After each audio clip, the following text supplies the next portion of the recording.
going on, everyone? It's Brain with Jacoji Fine Jewelry, Shore Personal Jewelry. I got my 5mm Yacht Link 22-inch on and my custom Jacoji Yacht Club tee on. It's a good day, and what's not a good day is if you buy a piece of jewelry and you have that buyer's remorse. So in this video, I want to offer some tips and how to prevent buyer's remorse when it comes to gold jewelry. With that being said, let's get started. This video was inspired about the recent gold spike and how the pricing will reflect that, and not to settle with different style chains to still buy some gold but not get exactly what you want, which led to how do we not have buyer's remorse with gold jewelry, especially when you're buying online, which is tricky, tough to do. You have to know your stuff and what to expect for certain sizes, lengths, widths, and designs, of course. So I want to make a YouTube video kind of discussing that, because a lot of people get snagged up and you don't want to invest and spend all this money on gold jewelry to end up not liking the piece, and time goes on, you can't exchange it, return it,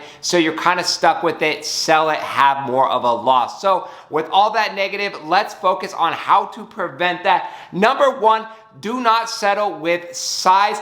Now, like I mentioned, with gold spiking lately, gold is going to be expensive and follow suit, of course, when we're talking about gold chains, gold bracelets. So to accommodate what you used to buy a 4mm, maybe now the 3mm is priced to what that 4mm is. That is the number one trap I'm seeing, and you should not fall for. Stay patient, save up for the size you truly want. On my neck, I got the 2.7mm Jacoji curve at 22 inches. Phenomenal, small, subtle chain. There's no link chain better than a Jacoji curve. But on me, if I was purchasing this, although I like it, and I'm not one to say everyone needs a huge chain to kind of flex. I think if you like smaller, subtle chains, great, go for it. Do your thing. That's what I'm all about. But for me personally, and my experience, this is way too small. Right now, it is still fairly expensive. I personally would go with what I'm wearing right now, a Yacht Link 5mm size, and then I have it on my neck. So if I was to rush a purchase and just get something to get something and not save, wait, hold out, I would have went with a 2.7. Maybe that was in my budget. I have a lot of bills, things are expensive, eggs are $12 a dozen. You guys get the point. I would have jumped with that smaller size Jacoji curve and not waited, saved up for the 5mm Yacht Link, which I ultimately love. And later, eventually, I'd have that buyer's remorse, because as you wear chains, they get smaller and smaller on you. I always recommend to go up a size so you can grow into them, not physically grow into them, but your expectations, because this does happen. You're gonna get a chain, it might feel big, but in 2, 3, 6 months, it's gonna be like, okay, this is just right, or it's now getting too small. The next buyer's remorse trap you should not fall into is this.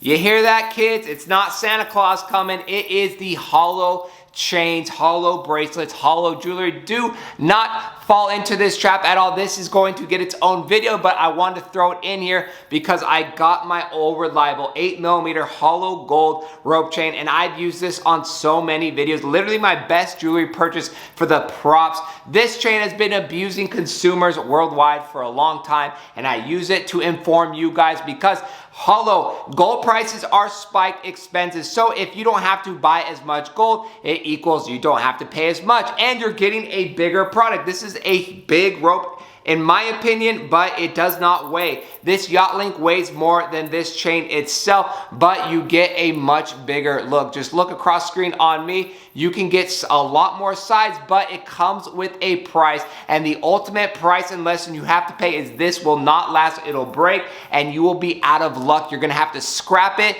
and that is even worse for you guys, the consumer. So although it seems like a good idea to buy something semi-hollow, something hollow, it is terrible, because yes, you will save, but you'll have that remorse, regret if something happens to it. In my experience, it will happen to it. You're gonna live and be in that buyer's remorse. Last but not least is buying something because it's in stock and not what you ultimately wanted to, because it was out of stock. On Jacoji.com right now, there's a lot of products, popular products that people want that are out of stock. They are coming. We are restocking a lot of those goodies that you guys know and love. But if you want to just spend your check, if you want to feel something, just bought bought something but didn't really like it, that is a huge trap. So my recommendation, sit tight, wait, because that item eventually will be in stock. And it's something, guys, if we think about it, it's been out of stock for 3 months, 6 months. You want to wear a chain for 6 years, 16 years, 30 years. I've been wearing my 5.5mm white gold flat curve for 15 years. So if I had to wait 6 months extra to get this chain,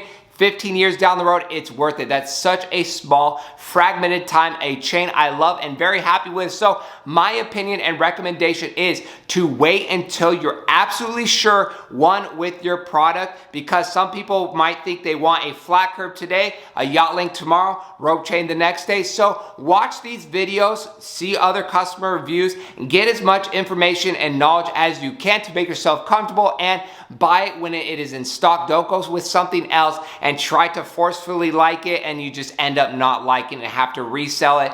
For us, we offer exchanges on Jacoji.com because we know, especially buying online, it's hard. Some people might think a 2.5mm rope is a 5mm rope they get in the mail. Like, I had no idea. Me personally, if I was watching these videos, I'd make the same mistake. It's understandable. We try to offer the exchanges to help you guys out and get the chain, bracelet, piece of jewelry you ultimately are happy and love. So patience is key, not overpaying and not settling for under purity, under quality, less purity, and then less quality, which means equals hollow or semi-hollow chains. Let me know if you guys agree and other tips you might think of how to prevent buyer's remorse when it comes to jewelry. That's it for today's video. See you on our next jewelry video.